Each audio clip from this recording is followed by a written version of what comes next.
Hello, everyone, everywhere. Pastor Bob Thibodeau here. Welcome to the Kingdom Crossroads podcast. Today, we're so blessed that you're joining us. Throughout history, there are stories that just shake us to our core. Stories of unimaginable loss, resilience, courage, the indomitable will to survive. Today, we're bringing you one such story, one that remains largely untold, but it's really as poignant and relevant as ever. It's a journey through the horrors of the Holocaust, the iron grip of communism, the enduring spirit of one man and his family. This is a story of survival against all odds, a testament to the strength, really, of the human spirit, and a tribute to those who never had a chance to share their voices. It is an honor for me to welcome to the program Dr. Robert Wolf. He's the author of Not a Real Enemy, the true story of a Jewish man's fight for freedom. It's a deep, personal, compelling narrative that takes us from the streets of Hungary to the death camps of Auschwitz and beyond. Dr. Wolf is a man with a profound personal connection to one of the darkest chapters in human history. His book, Not a Real Enemy, tells the harrowing yet inspiring story of his own father, Ervin Wolf, who survived the Holocaust not once, but twice, only to face the oppressive grip of communism in post war Hungary. Through meticulous research and heartfelt storytelling, Dr. Robert brings to life the struggles, the victories, heartbreaks of his family's journey from persecution really to freedom. His book not only honors the memory of his grandparents, Joseph and Camilla Wolf, who perished at Auschwitz, but also serves as a powerful reminder of the resilience and the hope that carried survivors forward. And today, we're going to dive into his incredible story and uncover the lessons that it holds for all of us. Amen. With all that being said, help me welcome to the program Dr. Robert Wolf. Dr. Wolf, it's a blessing to have you with us today, brother. Pleasure being here, and I appreciate the invite. Thank you so much, Reverend. Oh, Pastor just Bob, right? Pastor Bob. Just Pastor Pastor Bob. Bob. Yep. Okay, Pastor Amen. Bob. Amen. What And, and what denomination? I meant to ask you. non-denominational. Oh, all right, fair So, enough. yep. Yep. Amen. We know And, my religion. amen. And the first thing I got to say for everyone listening to us is go blue. I mean, the University of Michigan. Yeah, tough season, but at least two Big Ten Yeah. winners in a row, and even Yep. tougher for the Lions. And at least Michigan won last year, so that's Yeah. Amen.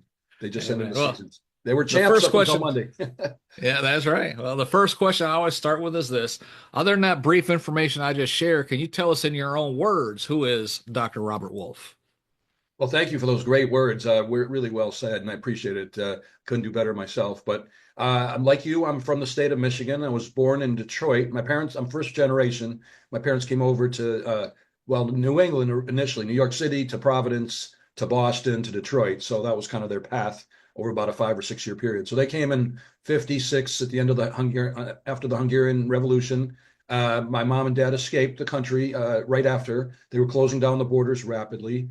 That was my dad's fourth escape, so we can talk more about all that too. And he ended up doing his OBGYN residency in Boston and moved to Detroit because of the job market. So I was born in Detroit, raised in a small town called Mount Clemens. Went through high school there, played sports, loved music, still do, still love all of that. More of a historian now than back then, but end up going to medical school. Fortunately, at Michigan, like you said, Tufts for undergrad, and then residency. I did an internship with Boston University, radiology residency at Brown, and then my neuroradiology fellowship at Yale. So now Amen. I'm 30, so my indentured servantry. Now I feel like, what is it, Jacob, who has the endless indentured servantry? So finally started making a living, and I've been in radiology for 35 years. Praise And the I Lord. just retired this last year, but just from radiology. I'm still working heavily with the fight against anti-Semitism, sharing my dad's stories and learning about other people's stories. And the truth of the Yeah. matter is, if you knew me 6 years ago, you'd say this guy would never be doing this. He'd never be writing my dad's story. But it was right there for me. We can talk about the history of Yeah. the book if you want later, but Yeah. here we are. But I do like a lot of things. I like history, like I said, sports, music. I'm a foodie. I'm into fitness, golf, um, travel, investing, and of course marketing my book. So that's Amen. what we're doing. Amen. Amen. Well, your book, Not a Real Enemy, is it's both a tribute and a deeply personal journey. I mean, what was the emotional process like for you as you uncovered and then told your family story? It's such a great question, and I probably answer it differently every time. But my dad and mom wrote the autobiography in the 70s. They wrote the stories as though they'd happened the previous day. They were very Oh, wow. clear. They were very educated and well-rounded, very sharp. And they did it paper. It was paper and pencil to typewriter to a computer to a disc. Flash forward to 1997. My dad passed away, unfortunately. 2016, my mom passed away, unfortunately. A historian friend of mine and my family's gave me the disc of my dad's story and said, "You got to look at this." And I'd already read the manuscript once, probably about 30 years earlier, but didn't think much of it. I did remember my dad's first escape, but once I started reading that, I also went back to work as a radiologist because I retired for a year, and that brought me to the book, the disc. It sort of summoned me like Superman's kryptonite. I like to say it's sort of a corny comparison, but it summoned me. And as a radiologist, I've got two screens. The left screen's got the patient queue. The right screen's got the images. So between cases, the left screen was my dad's autobiography, and the right screen was my dictating it into a nearly exact biography, just literally turning it in from first person to third person, cleaning up the English. And then it was not real successful. So that's emotional in itself. We can stop there and say there's imposter syndrome. There's the fear of success. There's the fear of failure. I've learned about all of that. So basically a failure. I mean, we tried to, then we are going to self-publish, but I had a beta reader, a couple of beta readers, and one knew my co-author, Janice Harper, and Janice Harper took a year and 20 edits later and a lot of history, like my history and hers, and we hired historians to verify what was going on in my dad's biography, and here we are. So the book's been out for Amen. I don't know, a little under 2 years, I guess, but we're still going strong, trying to send the message. And emotionally, sometimes I had to walk away. Sometimes I could only do a page a day, 2 pages. When I read again about my grandparents, the grandparents I never met, perishing in Auschwitz, then I had to walk away for a week. We all get writer's block, so that can be emotional because you get mad at yourself because you want to finish the project. I wanted to get it done before I moved down to Florida, so that was tough. But I've shed more than one tear with the good news. I cry more about the good news than the bad news. Like if I had the two United States Holocaust Memorial Museum book signings, so it was 4 days Yeah. total. So I got invited back a second time, which is really over the top. I mean, it's the pinnacle of what we do. That to me Yeah. is an emotional thing. So Amen. that's for my mom and my dad more than anybody. But obviously it goes a long way. I could do that every day, teaching the kids and their parents, talking about genocide and the Holocaust and just bad history, the dark, like you said, the dark world in general, Yeah. and how we're trying not to let it repeat itself, not currently, and it's difficult because, and my parents, first of all, they knew that I would do this, like they wrote the story as though they knew I would reproduce it, not only Amen. because it's a legacy to my family and to them, but also to realize what his struggles were, not to take things for granted in this country, and thirdly, somehow they knew that we'd be this country and the world would be going through this again. And it was not even 100 years, 80 years since the story was told, and Yep. we're already Yep. fighting this off, comparing this to the Yep. 30s and 40s, and it's Yep. difficult. So there's a lot of Amen. emotions mixed in it. Some of it's, like you said, personal. It's about the family. Some of it's the sadness, what happened in Israel, even the war in Ukraine. Anti-Semitism came up early on in that war. That's a poor excuse especially when it's Right. from the Russian side, because I never thought that they cared about any religion, let alone Judaism. The Jews got a really hard time in Hungary and elsewhere, of course, by the Yeah. Soviets, not just the Nazis. Amen. Well, your father, Ervin, he displayed remarkable resilience, basically. I mean, escaping, you said the Nazis twice, and then later the communists. What do you believe was the driving force behind his will to survive and fight for freedom?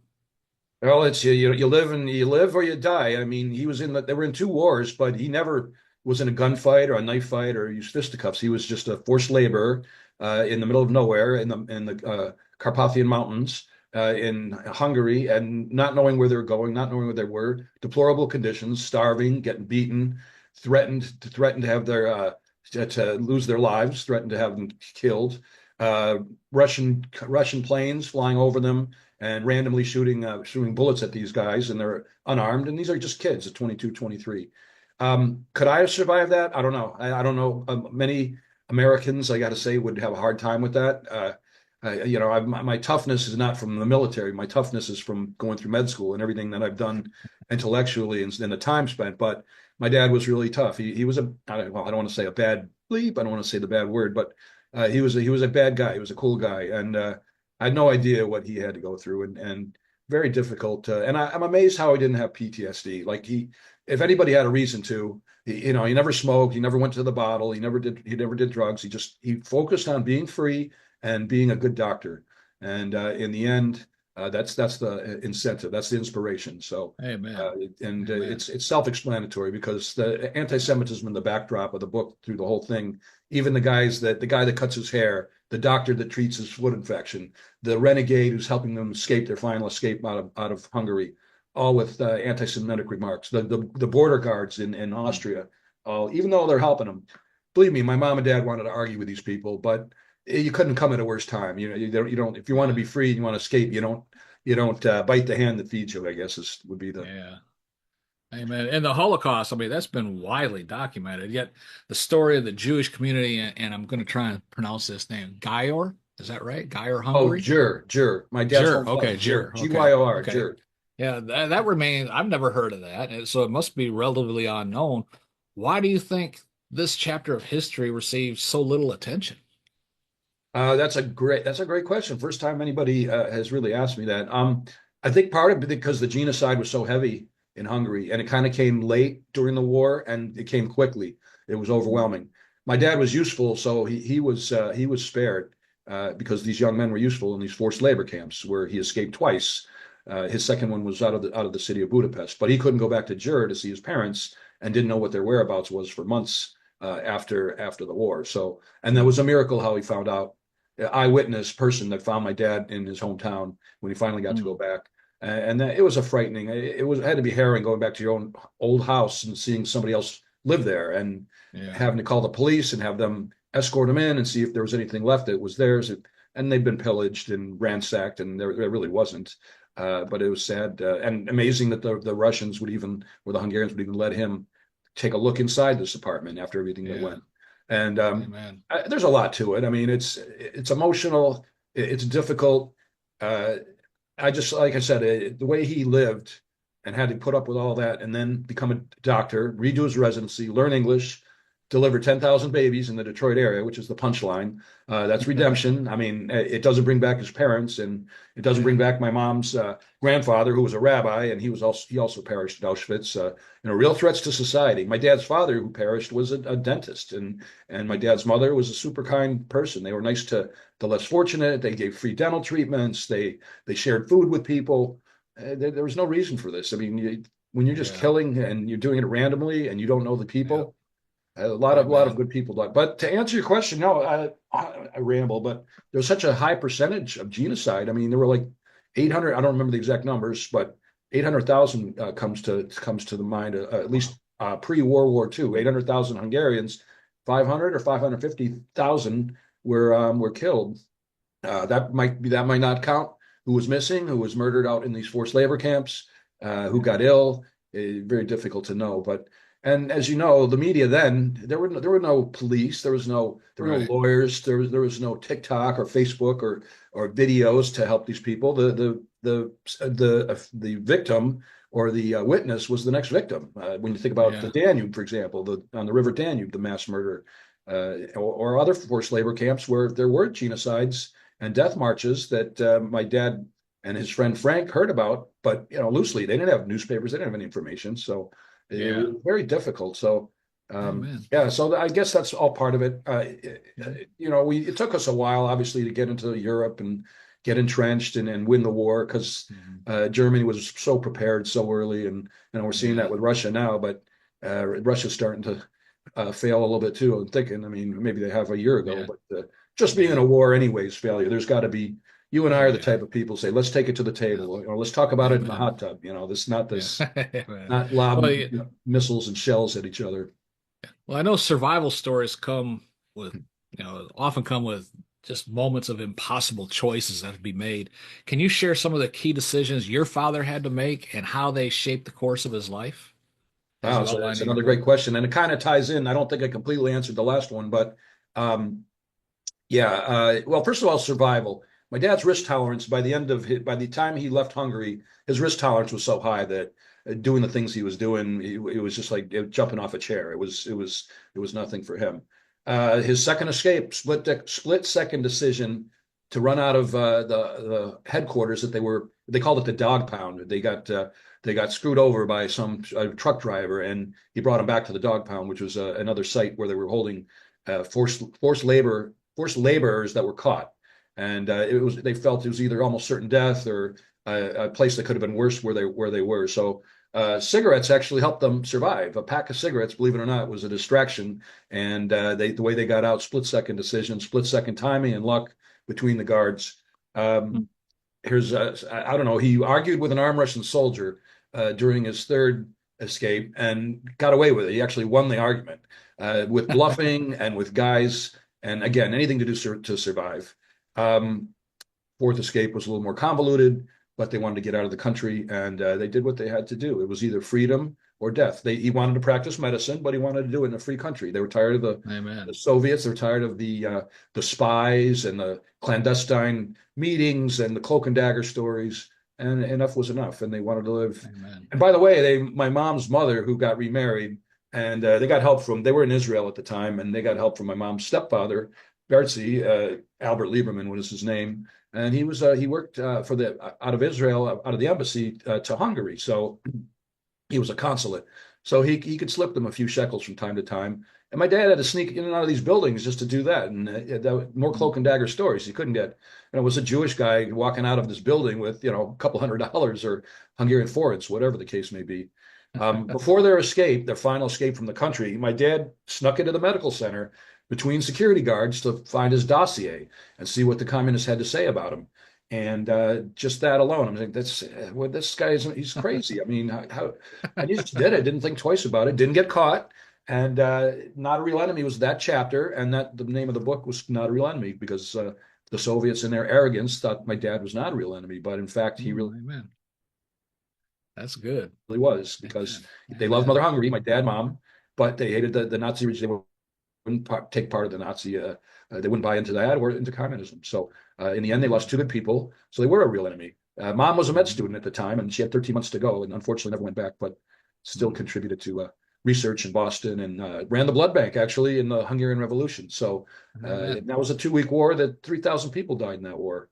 And dad had to double down OBGYN duties, plus he was a trauma surgeon, and all of a sudden. So Yeah. 3,000 people died in that war, and countless refugees and homeless and escapees. It was Amen. crazy. Yeah, And that because was just two you weeks. So weave I can't imagine Ukraine. And so yeah. anyway, You weave together this historical context and add your personal narrative almost seamlessly in the book. What were some of the challenges you faced in balancing historical accuracy with creating a good storytelling book? well, I got to give my co-author Janice Harper a lot of credit for the storytelling. So I just turned my dad's autobiography to a biography. So it's point A to B to C. Janice turned it into a real special novel. Conversations to and from the conversations alone, letters to and from home, parallel stories, converging stories, diverging stories, rather than just A to B to C. So there was that. The history part, she did her homework. I did my homework. We hired a retired historian from the United States Holocaust Museum, the Memorial Museum, to make sure that the history was accurate. He had 3 pages or 4 pages of corrections, and we went through all of those. And then, of course, editors, and some editors know their history. So it was plucked little by little. I learned as I went, and it's just great to share my little part of the history of Amen. Hungary that not a lot of people know about. So Yeah. uh, Amen. it, it was a Amen. great team effort. I got to say that. If you're a writer or an author, use the team. If you can afford it, hire a good beta reader, hire a good co-author if you need to. You need a copy editor. You want an editor for content, and ultimately, if you get published through a publishing house, they'll edit the book too. So, and we literally got our publisher, Amsterdam publisher, who's got a lot. That's what all they do is Holocaust related books. Although we all have our Amen. little variances. Mine's, the communist Hungary, and this one's about music, and this one's about food.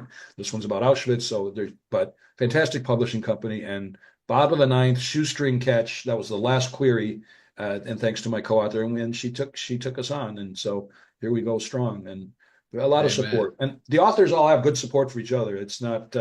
It's a tough business. It's a fickle business trying Yeah. to sell books, and there's a lot of Yeah. good ones out there, Holocaust and otherwise. So, but my little charge here on this planet, while I still have a few good days left, is to share the message about fighting hate. Amen. Well, how has your family's history influenced your own perspective on life and your identity? And a great question. 180 degrees because, I'm one of these guys. Well, I don't take things for granted. I'm not one of those guys who takes things for granted. But when I read about what happened to my mom and dad and their families, I realized that it affected me profoundly. I mean, that was motivation enough to go ahead and work on this book. It's just that itself. But it's inspiring, like you say, the hope, determination, the integrity, the courage, the brains, and never fighting with anybody, just arguments at the worst. But it was very motivating. Is the best word I can come up with. It was Amen. just self-motivating. Amen. Amen. Well, Dr. Wolf, this has been so interesting. How can someone obtain a copy of your book? I take it it's on Amazon. It is. May I show the book cover? Yep. The Yep. book cover was a guy from Croatia.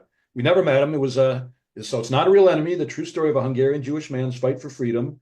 I think they did a wonderful job with the book cover. Yes, it's on Amazon. That's the simplest. If you can find me on social media across the board. I'm on Meta. I'm on X. I'm on LinkedIn, Instagram.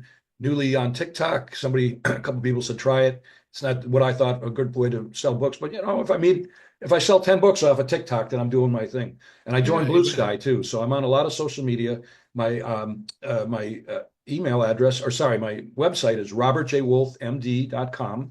And if you message me there, or well, not so much the website, but if you message me on social media and you want my email address to share, I've done a lot of podcasts. Thank you very much again for inviting me. TV interviews. I'm still doing a lot of Amen. book talks, and I'm reaching out on social media. But you can find the book "Not a Real Enemy" on Amazon, Google "Not a Real Enemy" or Robert J. Wolf, MD.